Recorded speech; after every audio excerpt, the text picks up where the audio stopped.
At the beginning of the Civil War, the North, the North had some distinct advantage. They had a population of about 22 million people. They had industry. They had factories, guns, cannons, uniforms. They had about 3.8 million white men between the ages of 16 and 45. 50% of them could serve, and the other half could work at home to keep the economy going. They had transportation. They had railway tracks. They had railway cars. They had mechanics that could move the railway cars. They had a navy, shipyards, 260 warships, with another 100 more under construction. They had banking. They had money, and they could borrow more money. And their war goal is to crush the South, or make the South give up, which is a sort of more difficult goal overall. This is in comparison to the South, which has, in comparison, just 9 million people. 3.5 million of them are slaves, which gives you a total of 1.1 million white men between the ages of 16 and 45. 80% of them need to serve, or else the economy suffers and no one's able to work and no one's able to fight. Right? So their economy suffers because they just have so many fewer people who could stay at home and keep the economy going and supply the army. They are basically starving. They don't have the industry. They don't have the railway tracks. They don't have the factories, the warships, the railroad cars. They don't have the uniforms. They have 40 fewer warships. They do have better generals. It's very hard to argue that the Union had really excellent generals. The South, the Confederacy, really did have. They had Lee, they had Jackson. Now their war goal is to be on the defensive, right? Their goal is a little bit easier, right? It's always easier to do a defensive war than an aggressive war. Now the North tries to paint the war as defensive, and Lincoln especially tries to paint the war as they're defending against Southern attack. But it's a lot easier to sort of argue that the South is defensive, and most of the war happens in the South.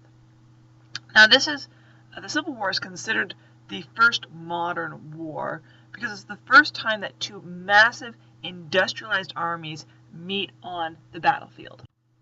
That is, that both armies have weapons created by the Industrial Revolution, right? Which means that the war can create unprecedented number of casualties.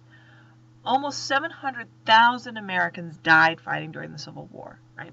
This is a war of whole armies, whole societies, right? The line between a soldier and a civilian is increasingly blurry, right? The difference between a military and a civilian target is basically non-existent. And the morale, the functioning of society are as important as the fighting on the battlefield, right? It's a total war. It takes over the entire society and everybody is involved. Now, the war was also very different than the soldiers who were fighting it thought it would be, right? Very few of them had any experience fighting, right? Mexican War was over 14 years previously, and that was a very short war with a lot of sort of, for the soldiers, very sort of heroic. It wasn't a very gritty war for the Americans. And the Mexican War was tough for the soldiers who did fight it, but they were so low numbers, and there just wasn't this sort of popular conception of what war was like. Now, few had any experience fighting a war that was this gruesome, loud, hot, tiring, and the technology really transformed the sphere of war, especially since a lot of the men who fought in the Civil War, they did a lot of marching, trench digging, drilling, and not a lot of fighting, right? The amount of time that they actually spent in battle was very, very low, as opposed to all this other time that they spent in the army doing army-type things that weren't fighting.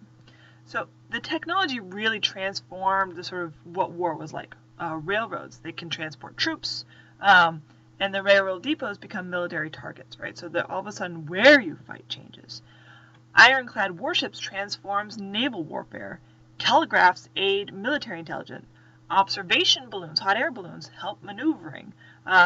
This is a war where we also saw the first hand grenades and submarine. There was a submarine in the American Revolution, but it did not do anything. They tried it once, and then they abandoned it. Also muskets, right? Both sides had muskets. These replaced rifles. Muskets are more deadly and accurate at further distances, leading to the necessity of trenches, which results in high casualties on the battlefield. So in terms of a population, a percent of total population, the Civil War, what percentage of the population? So if about 700,000 people died in the Civil War, that would be about 6.5 million, 7 million today. So more Americans have died during the Civil War than all other wars in American history combined. And that we actually just hit that tipping point in America about 5 years ago, where now more Americans have died in all the other wars than the Civil War, but it just happened. Now, medicine probably also killed more people than it helped. Measles, dysentery, malaria, typhus killed large numbers, but the medicine that they provided, since they didn't have a very good hygiene, sanitation, the medicine was probably also spread infection. So the medicine wasn't very good. About 50,000 men died in prison. Now, if you're taking a look and say, oh, well, this is a very unusual amount of deaths, there are two other wars that happened around the same time that had considerably more deaths. So if you look at the Taiping Rebellion in China, which happened between 1850 and 1864, there were 23 million deaths in that rebellion, in that war.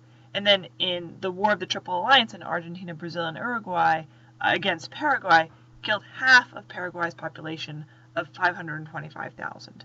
And that's between 1864 and 1870. So there are other wars going on at the same time that are equally devastating.